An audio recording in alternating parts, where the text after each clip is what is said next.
Student, welcome to KBS classes Khan business strategy. Myself Aslam Khan. कैसे हैं सभी लोग?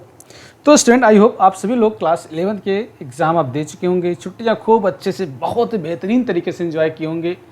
अब जून का लास्ट महीना चल रहा है। आप सोचेंगे क्यों, अब चलो भाई फिर से अब अपने स्कूल की तरफ चलते हैं। अब देखते हैं, इस बार बोर्ड का एग्ज़ाम आ गया, बहुत प्रेशर, दिमाग प्रेशर, समझ नहीं आ रहा कैसे तैयारी करें, कैसे प्लान करें, क्या स्ट्रेटजी बनाएं, सब्जेक्ट क्या है, यूनिट वाइज क्या है, चैप्टर वाइज क्या है, हर एक चीज़ को डिटेल में जानने के लिए बिल्कुल उत्साहित है आप। जी हाँ स्टूडेंट, बिल्कुल। तो आज हम लोग आपको इस चैनल के माध्यम से मैं आपको क्लास 12 के economics as per totally NCERT base पर जो कि डिपेंड है, आपको एंटायर इकोनॉमिक्स सिलेबस आपको समझाने वाले हैं। ये दोनों बोर्ड के लिए उपयोगी, चाहे यूपी बोर्ड हो चाहे सीबीएसई बोर्ड हो, एज पर एनसीईआरटी के थ्रू आपको कवर करा रहे हैं। तो ओवरऑल स्टूडेंट, हम लोग आज समझेंगे एक कंप्लीट क्या सिलेबस, ठीक है। और ये सेशन ध्यान रखिए स्टूडेंट, ये आपका सेशन 2026 और 27 के लिए, ठीक है। तो आइए, इसके पहले मैंने आपको क्लास 11 के इकोनॉमिक्स को बहुत बेहतरीन तरीके से सिलेबस मैंने समझाया था। बस उसका कंटेंट बहुत जल्द स्टार्ट होने वाला है। जैसे सिलेबस मैंने आपको बता दूं इकोनॉमिक्स का और अकाउंटेंसी का, तो इसके बाद तुरंत आपका लेक्चर स्टार्ट हो जाएगा। धीरे धीरे जून लास्ट से सारे क्लासेस मेरे स्टार्ट हो जाएंगे। और मैंने आपसे पहले भी कहा था, ये क्लास जो आपका रहेगा फ्री ऑफ कास्ट, इसका कोई भी चार्ज नहीं। सारा आपको पीडीएफ फ्री मिलेगा, सारा कंटेंट, सारा मैटर, ठीक है। ओवरऑल प्रैक्टिस, एग्जाम ओरिएंटेड, ठीक है, मैराथन, सारे क्लासेस में आपको यहाँ पे फ्री ऑफ कास्ट देने वाला हूँ। बस आप मेरे चैनल के साथ जुड़े रहिए। तो आइए, सबसे पहले स्टूडेंट इसका फिर से एक बार हम लोग, जैसे कि मैंने 11th में बताया था सेम वैसे हम लोग यहाँ पे समझने वाले हैं। सबसे पहले देखिए, ये आपका टोटल है, यहाँ भी आपको स्टूडेंट वही 80 मार्क्स का आपका थ्योरी रहेगा और 20 मार्क्स का आपका क्या रहेगा, प्रोजेक्ट। आउट ऑफ ये 100 मार्क्स का ये आपको पेपर देना है। और यहाँ हम लोग टारगेट क्या रखे हैं, 100 आउट ऑफ 100, ये हम लोग टारगेट रखे हैं। बोर्ड में टारगेट क्या है, 100 आउट ऑफ 100।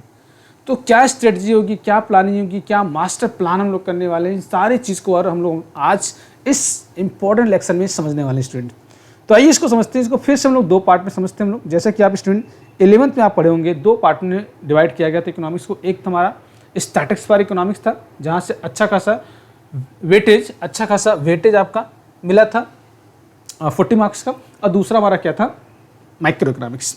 यहाँ भी सेम उसी पैटर्न को फॉलो करते हुए पार्ट ए की अगर हम बात करें स्टूडेंट, तो यहाँ पर आपको टोटल मैक्रो इकोनॉमिक्स पढ़ने हैं। वहाँ पर आप individual item, individual firm, individual demand, individual आपके फर्म्स के बारे में, डिमांड सप्लाई के बारे में, मतलब एक छोटे पैमाने पर, एक छोटे लेवल पे हम लोग वहाँ पर सारी चीज़ को बेहतरीन तरीके से एनालिसिस किए थे। आप स्टडी किए होंगे आई होप। बट अब आपको यहाँ पर क्या करना है, पार्ट ए में जो आपका है मैक्रो इकोनॉमिक्स जो है, ये वाइड लेवल पे है, उससे बड़ा है। आपको नेशनल लेवल पे समझना है, ठीक है। नेशनल लेवल पे डिमांड क्या होता है, सप्लाई क्या होता है, एग्रीगेट इनकम क्या होता है, नेशनल इनकम कैसे निकालेंगे, जीडीपी कैसे निकालेंगे, ठीक है, gross domestic product, net domestic product, ये सारी चीज़ को हम लोग क्या करेंगे, इस मैक्रो इकोनॉमिक्स के अंतर्गत आपको कवर करना है। जिसमें अगर हम बात करें तो देख रहे हैं, ये अलग अलग आपके चैप्टर वाइज दिए हैं। ये देख सकते हैं, पहला आपका है एक national income and related aggregate. आपको देखो, जहाँ एग्रीगेट की बात आएगी स्टूडेंट, दिमाग में सेट कर लीजिए, जहाँ एग्रीगेट की बात आ जाए, ग्रुप की बात आ जाए, ये बात तुरंत समझ लीजिए मैक्रो इकोनॉमिक्स की बात कर रही है। जहाँ स्मॉल की बात करें, जहाँ इंडिविजुअल की बात करें, वो आपका मैक्रो इकोनॉमिक्स आएगा, ठीक है। ध्यान रखिएगा, ये अच्छा खासा आपको टोटल यहाँ 10 मार्क्स का क्या अच्छा खासा वेटेड आपका चैप्टर है आपका, ध्यान रखिएगा। इसके बाद मनी एंड बैंकिंग, दूसरा हमारा क्या है, मनी और बैंकिंग। मनी कैसे आया, कब आया, कैसे आया मनी, और साथ साथ बैंकिंग में स्पेशली अगर बात करें, central bank, commercial bank, agricultural bank, rural bank, cooperative bank, इन सब के बारे में पूरा डिटेल वाइज हम लोग पढ़ेंगे। कहाँ से आया, कैसे आया, इसके फंक्शंस क्या है, इसका रोल क्या है, इकोनॉमिक्स में इसका इंपॉर्टेंस क्या है, ये सारी बातें आपको मनी एंड बैंकिंग में लोग समझने वाले, जो कि आपका ओवरऑल 6 मार्क्स का ये वेटेज बताएगा। इसके बाद ये भी आपका बहुत ही इंपॉर्टेंट आपका टॉपिक है, वो क्या है, determination of income and expenditure, ठीक है। हमारे पास गवर्नमेंट की क्या इनकम कहाँ से आई, कैसे इस पर, ठीक है, खर्च करेगा। इसके बाद एम्प्लॉयमेंट, ठीक है, रोजगार की बात करेगा, ठीक है, क्या हुआ। इसके बाद नेक्स्ट हमारा क्या है, ध्यान रखिए, ये आपका टोटल दो आपका determination of income and employment, ये आपका ओवरऑल सबसे बड़ा आपका टॉपिक है, जो कि 12 मार्क्स का आपका वेटेज रख रहा है। इसके बाद हमारा क्या गवर्नमेंट बजट। हाँ, गवर्नमेंट बजट क्या होती है, गवर्नमेंट बजट कब तैयार करती है, इसको इशू कब होता है। जैसे कि हम लोग अपने लाइफ में, डेली लाइफ में एक फैमिली बजट बनाते हैं, शादी का बजट अलग बनाते हैं, ठीक है, ट्रिप का अलग बनाते हैं, कहीं हम जा रहे हैं और उसका मतलब अब डेली बेस पर कोई कार्यक्रम आपको करना है तो भी आप लोग क्या करते हैं, एक बजट बनाते रहते हैं। तो इसका इकोनॉमी पर क्या इसका इम्पैक्ट पड़ेगा, ये सारा चीज़। और इसके बाद आपका बैलेंस ऑफ पेमेंट, ठीक है, BOP शॉर्टकट में इसको क्या बोलते हैं student, BOP balance of payment.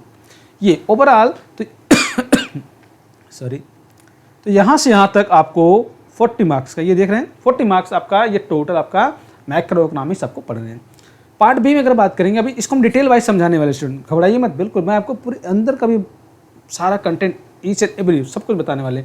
दूसरा हमारा जो पार्ट बी है, ये आपका इंडियन इकोनॉमिक डेवलपमेंट, ठीक है, ये इंडियन इकोनॉमिक डेवलपमेंट, ये स्टूडेंट जो आपका है, ये एक प्रकार से बहुत ही इंटरेस्टिंग है। इंटरेस्टिंग ये है कि इसका आप देखेंगे तो लगभग ये हिस्ट्री से मिलता जुलता चीज़ है, ठीक है। इसमें इतिहास की बात हम लोग कहेंगे कि भाई ठीक है, करंट टाइम में इकोनॉमिकल प्रॉब्लम क्या चल रही है, तो इस इकोनॉमिकल प्रॉब्लम को सॉल्व करने से पहले हमारा पास्ट का जो ऑलरेडी हो चुके हैं, ठीक है, लगभग 1950 के आसपास जो हमारा भारत आज़ाद हुआ, इसके बाद क्या क्या इसमें इवेंट आए, क्या क्या इसमें रिफॉर्म्स गवर्नमेंट के द्वारा किया गया था, इन सब के बारे में, स्पेशली इंडियन आपका LPG जो आपका आयात स्कीम, ठीक, उनके बारे में आपको पढ़ना है। देख लीजिए इसमें क्या आपका टॉपिक आपका है, देखिए क्या करा है आप, देखिए तो डेवलपमेंट एक्सपीरियंस इन 1947 से 90, 1990 47 से 90 तक, और आपका रहा है एंड इकोनॉमिकल रिफॉर्म सिंस आपका 1991। इकोनॉमिकल रिफॉर्म इंडिया में बहुत हुए, स्पेशली अगर बात करें तो इसमें LPG liberalisation, privatisation and globalisation बहुत ही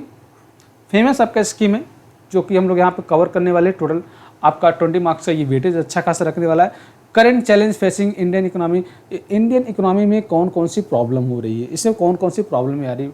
स्टूडेंट कुछ ना कुछ अगर हम इसको रिफॉर्म करेंगे, कुछ ना कुछ इसमें कमियां हैं, पहले क्या था, आज क्या हो गया, क्या क्या डेवलपमेंट हुआ, अब इसमें क्या क्या इसमें प्रॉब्लम्स हमें फेस करना पड़ा या कर रहे हैं, ये आपको इस टॉपिक के अंतर्गत हम लोग यहाँ पर पढ़ने वाले हैं। Current challenge face in the Indian economy, कि इंडियन इकोनॉमी कौन कौन सी इसमें हमारी इशूज़ है, कौन कौन सी प्रॉब्लम है। इसके बाद हमारा इकोनॉमी हम लोग कंपेयर करते हैं कि हमारे जो अड़ोसी पड़ोसी हमारे जो देश हैं, वे देखो इस हम लोग कंपेयर अगर जब भी करेंगे 1950 के आसपास, 1950 के आसपास हमारे जो पड़ोसी देश है, वे तब क्या थे, 1950 के आसपास क्या थे, आज उनकी कंडीशन क्या है, उसका कंपेयर करेंगे। इंडिया का कंपेयर करेंगे, इंडिया का कि पड़ोसी देश के साथ, जैसे अलॉन्ग विथ हम करें दूसरे कंट्री ले लीजिए आप, चाइना के साथ, ठीक है, पाकिस्तान के साथ या अदर कोई कंट्री है, उसके साथ कंपेयर करेंगे कि 1950 के आसपास भारत कैसा था, आज भारत कैसा है, 1950 के आसपास चाइना कैसा था, आज चाइना कैसा है, जापान या जो भी और भी कंट्री है उसे कंपेयर करते हैं। स्पेशली अगर कंपेयर की बात करें स्टूडेंट, तो हम लोग क्या करते हैं, अपने नेबर जो हमारे अड़ोसी पड़ोसी है, यहाँ देखिए यहाँ नेबर की बात कर रहा है, ठीक है, जो हमारे नेबर के आसपास हैं उन लोग से हम कंपेयर करके तुलना करते हैं कि ओवरऑल हमारा कंडीशंस क्या है, ठीक है। मतलब फैक्चुअल, ये आपका फैक्चुअल नॉलेज बेस पर डिपेंड करता है। बहुत इंटरेस्टिंग, बहुत मज़ेदार, इसको आप जितना पढ़ोगे आप कहोगे सर आप पढ़ाते हैं इंडियन इकोनॉमी, बहुत मज़ा आने वाला है, ठीक है। इससे एक चीज़ फ़ायदा ये होता है कि आपको इंडिया की जो कंडीशन थी, जो पास्ट की हमारी जो कंडीशन थी, ठीक है, वो आपको बहुत बेहतर तरीके से समझ में आ जाएगा। इसके बाद फिर वही आपका थ्योरी आपका 40 + 40 80 मार्क्स का आपका हो गया, और आपका फाइनली हमारा क्या रहेगा, पार्ट से में प्रोजेक्ट वर्क रहेगा जो कि 20 मार्क्स का आपका ये रहेगा, ठीक है स्टूडेंट। अब आइए इसको डिटेल वाइज हम लोग समझते हैं कि पार्ट ए में पार्ट बी में कौन सा है। फिर स्टूडेंट वही आपके दिमाग में आएगा सर बुक कौन सा ले। स्टूडेंट ध्यान रखिए, बुक के लिए कोई दिक्कत वाली बात नहीं, आप जो भी बुक लेना चाहे ले सकते हैं। NCERT one of the best, अगर आप रेफरेंस बुक लेना चाहें तो आप सेवाराम गर्ग का भी ले सकते हैं, या TR जैन का भी आप बेस्ट बुक है आप ले सकते हैं। देखिए आप अलग अलग बुक से पढ़ने से बेहतर बेटा एक ही बुक को आप कई बार पढ़िए। आप मैं आपसे कहूँगा कि आप अलग अलग बुक से मत पढ़िएगा, एक ही बुक को कई बार पढ़िए। जितनी बार आप बुक को पढ़ोगे, चाहे NCERT का, चाहे सेवाराम गर्ग की, संदीप गर्ग की अगर आप बुक पढ़ते हैं, तो आपको उतनी आपको कुछ न कुछ वर्ड सीखने को मिलेगा, ठीक है। तो 72 किताब पढ़ने से बेहतर है स्टूडेंट कि एक ही बुक को 72 बार पढ़ डालो। मेरा ये मानना है, ठीक है। 72 बुक को पढ़ने से बेटर है कि एक ही बुक को 72 बार पढ़ डालो, ठीक है स्टूडेंट। चलिए आगे बढ़ते हैं डिटेल में। चलिए आइए पार्ट 1 में देखिए क्या क्या आपका करा है। इंट्रोडक्टरी ऑफ मैक्रो इकोनॉमिक्स में आपको सबसे पहले क्या पढ़ना है कि हमारा क्या है, नेशनल इनकम क्या है एंड रिलेटेड एग्रीगेट इनकम, ठीक है। हमारा क्या है, राष्ट्रीय आय क्या है और एग्रीगेट इनकम क्या होता है, what is the micro economics. देखो वहाँ पे हमारा क्या था, स्मॉल लेवल पे इंडिविजुअल आइटम के बारे में हम लोग एनालिसिस करते थे, बट यहाँ पे हमें क्या करना पड़ेगा, वाइड लेवल पर हमें क्या करना पड़ेगा, एनालिसिस करना पड़ेगा, ठीक है। इसके मीनिंग को हम लोग समझेंगे। फिर करा basic concept in macro economics, specially इसमें देखो कंजम्पशन गुड्स हमारे क्या होते हैं, ठीक है, कैपिटल गुड्स क्या होते हैं। तो ये जो हम डेली बेस पे यूज़ करते हैं अपने डेली लाइफ में, उसको खरीदने के लिए हम गुड्स को खरीदते हैं तो हमारा कंजम्पशन गुड्स है। अगर हम लोग को यूज करने वाला कोई गुड्स जैसे प्लांट मशीनरी, ठीक है, जो फैक्ट्रियों में यूज की जाती है, वो हमारा कैपिटल गुड्स है। इसके बाद फाइनल गुड्स हमारा, ठीक है, ये भी आपको पढ़ना है। इंटरमीडिएट गुड्स, बीच के जो हमारे सपोर्टिंग होते हैं। स्टॉक, इसमें स्पेशली बात करेंगे, ठीक है। Flow, cross investment and appreciation, ये सारी बातें आपको इस basic concept of micro economics के अंतर्गत पढ़ना, जो कि ओवरऑल मैंने पहले बताया था कि 10 मार्क्स का ये वेटेड आपका है, ठीक है। इसके बाद हमारा क्या सर्कुलर फ्लो ऑफ इनकम, इसमें टू आपका सेक्टर मॉडल आपका, ठीक है। हमारा सर्कुलर इंडिया में इसमें कौन कौन से हमारे क्या है इनकम को फ्लो कर रहा है, सर्कुलेट कर रहा है। स्पेशली बात करें method of calculating of the national income, कि नेशनल इनकम को कैसे कैलकुलेट करेंगे, इसमें बात करेंगे तो वैल्यू एडिड और प्रोडक्ट मेथड, ठीक है, expenditure method and income method. ये स्पेशली 3 हमारे मेथड है, product method, expenditure method and income method के थ्रू हम लोग कैसे how to calculate the national income. और स्पेशली अगर इसमें बात करें स्टूडेंट, तो देखिए सबसे पहले आपको जो सबसे बड़ा होता है वो जीडीपी। स्टूडेंट मैं आपसे वादा करता हूँ जीडीपी अब एक बार आप मुझसे पढ़ लीजिए, नेक्स्ट क्लास में जब हम आपको स्टार्ट करेंगे, पूरे लाइफ में आप जीडीपी भूलेंगे नहीं। कैसे कैलकुलेट होता है, क्या इसके फॉर्मूले होते हैं, कैसे ये काम करता है, सारी बातें आपको समझाएंगे, ठीक है। मैं स्टूडेंट ध्यान रखिएगा, मैं आपको प्रैक्टिकली इसको ज़्यादा समझाने का प्रयास करता हूँ, ठीक है। थ्योरी तो है बट उसको थोड़ा सा अगर आपको रियल लाइफ से इसको अटैच करके अगर आप पढ़ेंगे ना, तो आपको इकोनॉमिक्स बेटर तरीके से समझ में आएगा। अगर आप सोचेंगे इकोनॉमिक्स के टर्मिनोलॉजी को समझे या इकोनॉमिक्स को जो सिद्धांत करा उसके अकॉर्डिंग चलेंगे तो थोड़ा समझ में आपको आएगा, बट थोड़ा सा वो लेट आपको आएगा। बट अगर इसी चीज़ को प्रैक्टिकली लाइफ में अगर आप देख रहे हैं, जो आपके डेली बेस पे जो आपकी दिनचर्या है, अगर उसको उससे साथ कॉम्बिनेशन मिलाकर अगर उसको आप पढ़ेंगे तो वो चीज़ आपको जल्दी समझ में आएगी। क्यों? क्योंकि हमारे जो डेली रूटीन लाइफ की जो चीज़ें होती है वो कहीं ना कहीं हमारा इकोनॉमिक्स से रिलेटेड होता है। हम कोई सामान खरीदते हैं तो भी हमारा इकोनॉमिक्स का इसका इफेक्ट होता है। सेल करते हैं, परचेज करते हैं, इनकम करते हैं, एक्सपेंस करते हैं, वॉटेवर जो भी आप करते हैं वो कहीं ना कहीं हमारा क्या है, उसका इकोनॉमिक पर इफेक्ट पड़ता है। तो इससे इसको थ्योरी के अलावा आपको थोड़ा सा प्रैक्टिकली आप अगर आप इसको समझेंगे तो इकोनॉमिक्स आपको बहुत आसान लगेगा, ठीक है। पता नहीं क्यों बच्चों को मानना होता है इकोनॉमिक्स सब्जेक्ट बहुत डरते हैं, घबराते हैं, भागते हैं, बट ऐसा कुछ नहीं, बहुत इंटरेस्टिंग। अगर आप थोड़ा से मन से पढ़िए, कहते हैं ना कि अगर आप शिद्दत से चाहिए तो कायनात पूरी आपके साथ हो जाती है, तो वही चीज़ के साथ है। अगर थोड़ा सा मेहनत तो करिए आप इसके साथ, इकोनॉमिक्स कहता है बस थोड़ा मेरे साथ मेहनत तो करिए, बाकी मैं आपके साथ आसान कर दूंगा, ठीक है, ओके। तो इसमें स्पेशली आपका GNP, gross national product, NNP, net national product, आपका domestic product, gross domestic GDP, ठीक है, NDP, at market price, factor price and real nominal GDP, ठीक है। ये सारी ये आपको देखेंगे स्टूडेंट, थोड़ा सा ये न्यूमेरिकल का पोर्शन है। मैं आपको यहाँ पे अच्छा खासा कम से कम एटलीस्ट 40 से 50 क्वेश्चन मैं आपको यहाँ पे सॉल्व कराऊंगा न्यूमेरिकल, तो आपको ये निकालना बिल्कुल बहुत ही आसान हो जाएगा, ठीक है। जीडीपी आपका जीडीपी यहाँ पे आपको पढ़ना है, ठीक है। वेलफेयर के लिए क्या होगा, डिफ्लेटर के लिए आपका क्या कैसे काम करता है, ये सारी बातें आपको यूनिट नंबर 1 के थ्रू पढ़ना है। नाउ यूनिट नंबर 2 की बात करें स्टूडेंट, तो देखो इसमें आपको क्या क्या पढ़ना है। एक money, what is the term of money, money क्या है, कैसे आया, कहाँ से आया, इसका मीनिंग्स क्या होता है, function supply of money, currency, held by the public and demand deposit held by the commercial bank, ठीक है। कमर्शियल बैंक के पास कौन कौन से पैसा है, इसमें अगर हम बात करें तो M1 M2 M3 ये आपके जो मनी के बारे में आपका जो उसका क्लासीफाई किया गया है, ये सारी बातें आपको पढ़ेंगे, बहुत इंटरेस्टिंग, बहुत मज़ेदार आपका चीज़ है। इसके बाद इसमें बात करेंगे money creation by the commercial bank system, ठीक है। आपका ये मनी क्रिएशन कैसे किया जाता है, ठीक है। इसमें स्पेशली अगर बात करें तो देखो यहाँ पर आपका टॉपिक आपका करा सेंट्रल बैंक, ठीक है। सेंट्रल बैंक क्या होता है, कैसे इसको इस्टेब्लिश किया गया था by committee of Hilton young committee, ठीक है। इसके फंक्शंस क्या होता है, RBI एक्ट क्या होता है, इसका नेशनलाइज कैसे किया गया था, कौन कौन से ये कार्य करते हैं, स्पेशली बैंक कौन कौन से इशू करते हैं, गवर्नमेंट बैंक, ठीक है। बैंकर्स कंट्रोल क्रेडिट क्या करता है, हाँ ये इंपॉर्टेंट आपका टॉपिक, ठीक है। एक bank credit, CRR cash reserve ratio, SLR stationary liquidity ratio, repo rate, reverse repo rate, open market operation and margin requirement, ठीक है। ये आपका जो टॉपिक है ये स्पेशली ये बहुत इंपॉर्टेंट है। ये इकोनॉमिक्स के साथ साथ कंपटीशन के एग्जाम में भी इससे भर भर के सवाल पूछते हैं स्टूडेंट, ठीक है। तो इस पर बहुत फोकस करने वाले हैं। ये ओवरऑल आपका 6 मार्क्स का आपका वेटेज है, ठीक है। यूनिट नंबर 30 की बात करें तो determination of income and employment, ठीक है। ये मैंने आपसे बताया था ये बहुत भारी भरकम आपका टॉपिक है, ओवरऑल लगभग आपका ये 12 मार्क्स का कवर करता है। एग्रीगेट डिमांड एंड कंपोनेंट इसके क्या है, ठीक है। ये आपको टॉपिक आपको समझना है। स्पेशली अगर बात करें इसमें कह रहा है एवरेज एंड मार्जिनल, ये भी टॉपिक आपका बहुत वाइडली है, ठीक है। इसमें एवरेज और मार्जिनल इनकम के आधार पर हम लोग कैसे इसको इनकम और एम्प्लॉयमेंट को कैलकुलेट करेंगे बाय द शॉर्ट रन, ठीक है। Equilibrium output, investment multiplier and it's mechanism, ठीक है। ये टॉपिक आपका हो गया। इसके बाद बात करेंगे तो मीनिंग ऑफ फुल एम्प्लॉयमेंट, एक पूर्ण आपका रोजगार क्या होता है, ठीक है। और ये अनएम्प्लॉयमेंट जहाँ पे रोज़गार ना हो वो आपका टॉपिक क्या होता है, ये आपको इसको पास इन्फ्लेशन डिफ्लेशन की बात आएगी, ये बताएंगे आपको।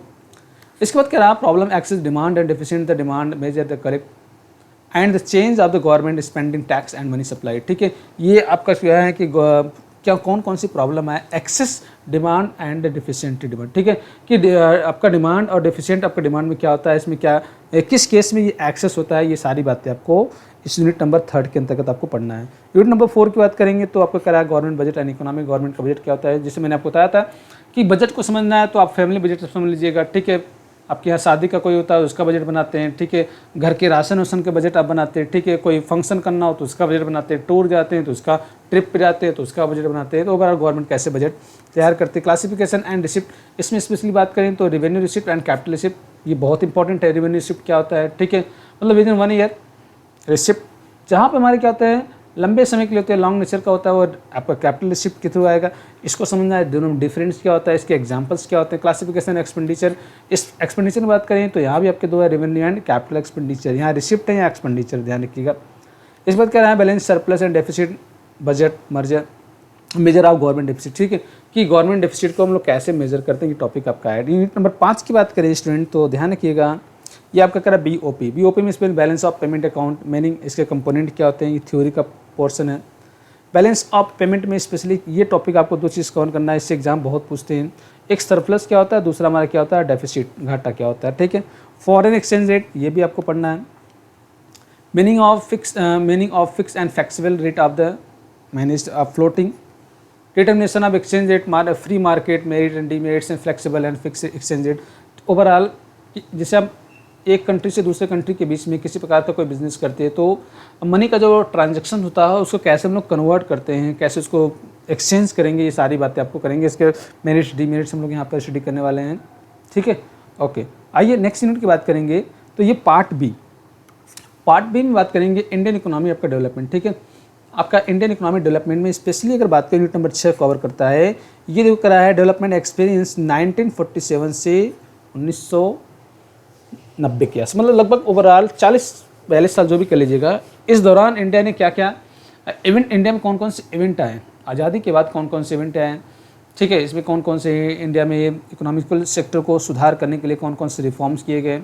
ओवरऑल सारी बातें आपको समझना है। स्पेशली अगर सबसे ज़्यादा अगर बात करेंगे, देखिए अब कह रहे हैं यहाँ देखो डिटेल भी करा, brief introduction the state of the Indian economy and the value of the independence. ठीक है, इंडिपेंडेंस के समय आसपास हमारा क्या था, इसका डिटेल आपको समझना है। Indian economic system and common goal of 5 year plan, बहुत इंपॉर्टेंट आपका टॉपिक है 5 ईयर प्लान। ये टॉपिक आपको पढ़ना है कि पहले 5 ईयर प्लान में क्या हुआ था, दूसरा क्या था, तीसरा क्या था, ऐसे ओवरऑल अब तक जितने हम लोग पढ़ चुके हैं, लास्ट हमारा क्या था ओवर 2012 से 2017 तक, ये लास्ट हमारा 5 ईयर प्लान था जो कि अब समाप्त हो गया है। इसके समाप्त करके इसके स्थान पे दूसरा आ गया, नीति आयोग आ गया। ठीक है स्टूडेंट, चलिए ये भी आपको डिटेल में समझाएंगे। आपको मेन फीचर है problem and policies of agriculture institutional sector. ठीक है, इसमें क्या कौन कौन सी स्ट्रैटेजी है, स्पेशली इंडस्ट्री के केस में इसका क्या रोल आपका है, इंपॉर्टेंस क्या है, फॉरेन ट्रेड में स्पेशली। ठीक है, ये इसके बाद कह रहा है इकोनॉमिक कौन कौन से रिफॉर्म हुए, इसमें स्पेशली बात करें तो ये बहुत इंपॉर्टेंट है LPG, liberalisation, privatisation and globalisation. कि उस समय भारत के पास बहुत ही कम मात्रा में क्या था, स्टॉक थे। इसको बैकअप करने के लिए उस समय 1991 में इंडिया में एक एलपीजी स्कीम योजना शुरू की गई थी। तो इसका कंडीशन क्या हो, क्यों एलपीजी को इस्टेब्लिश किया गया, क्यों उसको इस्टेब्लिश करने का रीज़न क्या था, ये सारी बातें आपको समझेंगे। उस समय पीएम कौन थे, फाइनेंस मिनिस्टर कौन थे, ये सारी बातें आपको हम समझाएंगे। ठीक है, यूनिट नंबर 7 जो कि लास्ट हमारा है कराया कि current challenge facing the Indian economy, नहीं एक और हो सकता है इसमें, सॉरी एक और है। तो current challenge facing Indian economy. ठीक है, तो इंडिया में कौन कौन से इसमें इकोनॉमिकल रिफॉर्म को सही करने में कौन कौन से हमारे प्रॉब्लम आएंगे। स्पेशली अगर बात करेंगे तो हमारा एक टॉपिक जो है वो करा है ह्यूमन कैपिटल फॉर्मेशन। ठीक है, देखो आज के समय में हर इंसान काम तो करना चाहता है, सही बात है। तो हर कंपनी उन्हीं पर्सनस को बेटर तरीके से जॉब देती है जिनके पास एडवांस स्किल होता है, सम स्पेशल नॉलेज होता है। तो ये हमारा टॉपिक हमारा उसी से रिलेटेड है, ह्यूमन कैपिटल फॉर्मेशन। ठीक है, how people become resource, role of human capital in economical development, growth, education sector in India. ठीक है, ये टॉपिक आपका है। इसके बाद रूरल डेवलपमेंट। ठीक है, ये आपका टॉपिक रूरल डेवलपमेंट।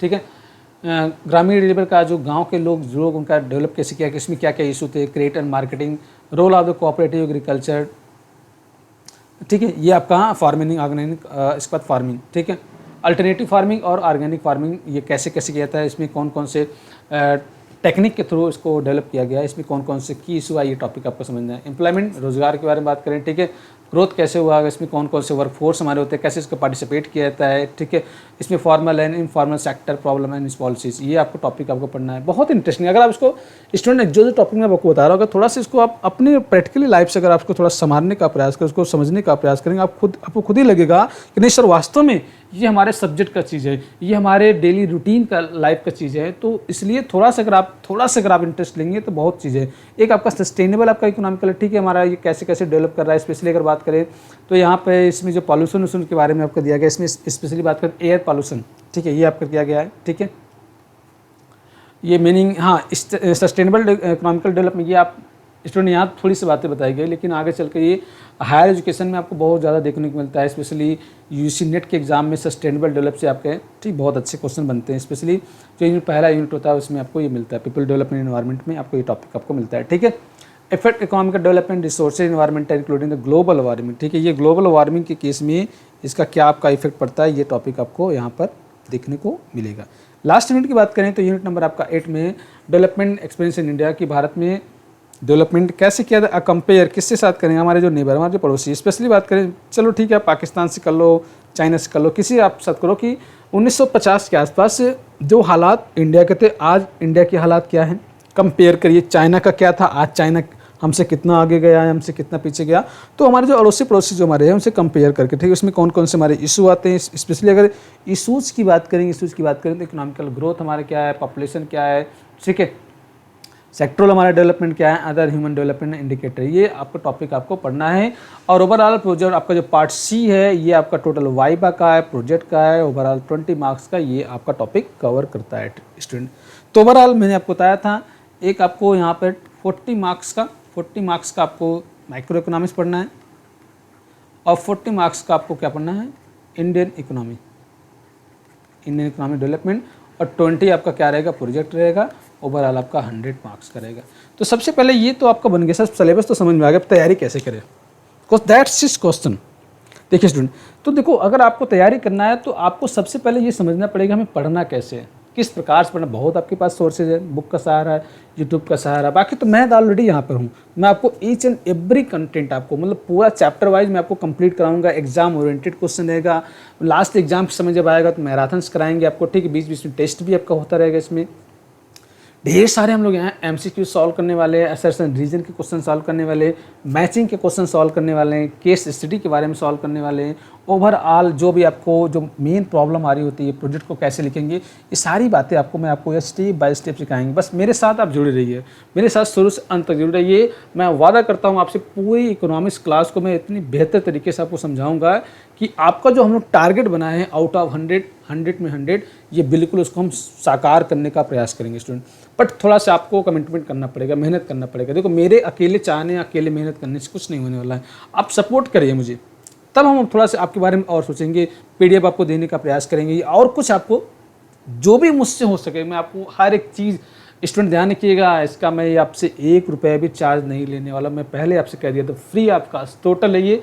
बस आप मेरे साथ जुड़े रहिए। कैसा लगा स्टूडेंट ये क्लास, ये लेक्चर, आपका सिलेबस ओवरऑल, प्लीज़ कमेंट करके बताइएगा। और बहुत जल्द विदिन 1-2 डेज के अंदर मैं इकोनॉमिक्स का ओवरऑल डिटेल 11th का अलग बैच चलेगा और 12th का अलग बैच चलेगा। स्टूडेंट जो जिससे रिलेट करेगा अपने बैच को पढ़ते रहिए, ठीक है स्टूडेंट। अगर कोई स्टूडेंट जो 12वीं में इस बार है वो 11th का पढ़ना चाहे तो भी पढ़ सकता, कोई दिक्कत नहीं। ठीक स्टूडेंट, मिलते हैं नेक्स्ट क्लास में। Okay student.